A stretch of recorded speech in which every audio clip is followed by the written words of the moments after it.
I'm Colin Moore with an AT News update.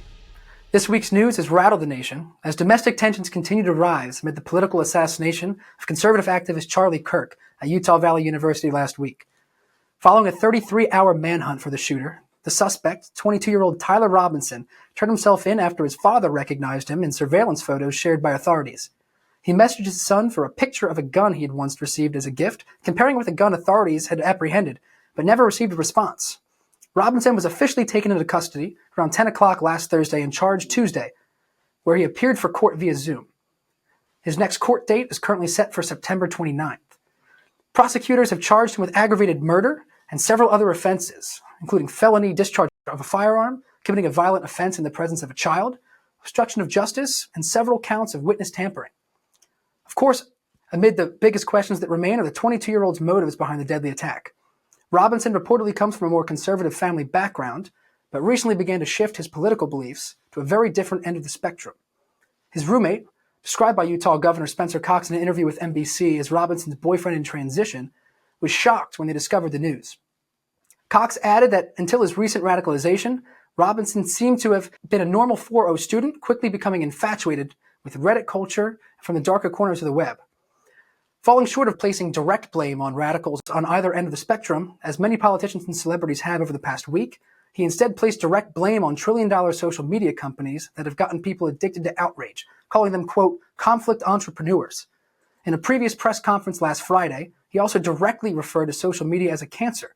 When asked by NBC if he believes social media played a direct role in the Charlie Kirk shooting, he took it a step further, adding that he believes social media has actually played a role in every single politically motivated assassination or attempt over the past 5 or 6 years. Compare the violence to that of the 60s and 70s.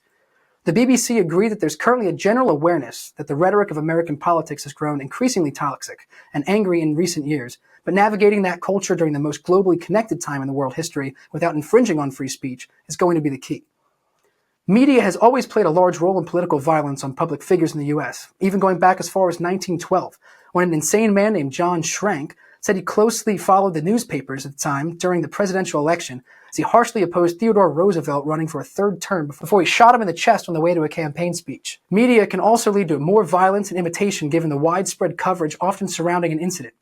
According to the National Library of Medicine, there is significant evidence that shows the probability of another event occurring within 13 days significantly higher, and Charlie Kirk's assassination has certainly been the most highly publicized of the year.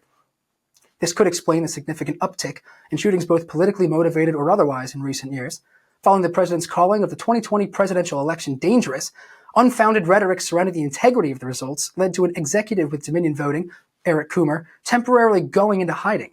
An additional government task force was created in July of 2021 following the Capitol riot that January to help combat threats against election workers as a result of the mass spread of information through major news networks and social media.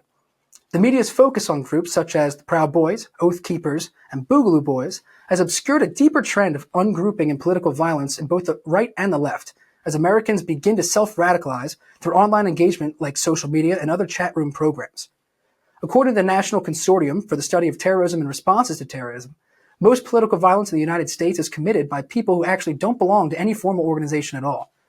Now, this would definitely seem to fit the description of Tyler Robinson, who, while having registered to vote, was not affiliated with a party at the time of the shooting and hadn't even voted in the 2 most recent Utah elections. Though the use of social media and other chat forums, Robinson reportedly grew increasingly disillusioned with certain political factions while harboring more and more extreme reactions to what he determined to be hate. When asked by his parents why he committed the crime, he simply replied, quote, "There is too much evil, and that guy spreads too much hate." In a text to his partner and roommate, he stated, "I had enough of his hatred. Some hate can't be negotiated out." This seems to be another case of rapid radicalization as a result of the increased divide in partisans in both the left and the right. It was only back in June that Vance Bolter shot and killed Minnesota Representative Melissa Hortman and her husband Mark, with a list of purported 45 names of Democratic targets on a list found by authorities following his arrest. He reportedly used websites that allow users to search for the personal information of others, like home addresses and family member names, according to an affidavit released by authorities. With Governor Cox calling for the calculated restriction of social media in the United States, the answer that remains is, at what point would the government cross a line into constitutional infringement and public safety? There's clearly not an answer yet or in the near future, but one thing that has become clear in recent days is that this upward trend in political violence has now officially arrived at the public's doorstep. It's now on all Americans, to be mindful of other citizens' opinions. As the politicians continue to toil in Washington, following yet another dark mark on American history. More to come as the story develops. This is Colin Moore with AT News.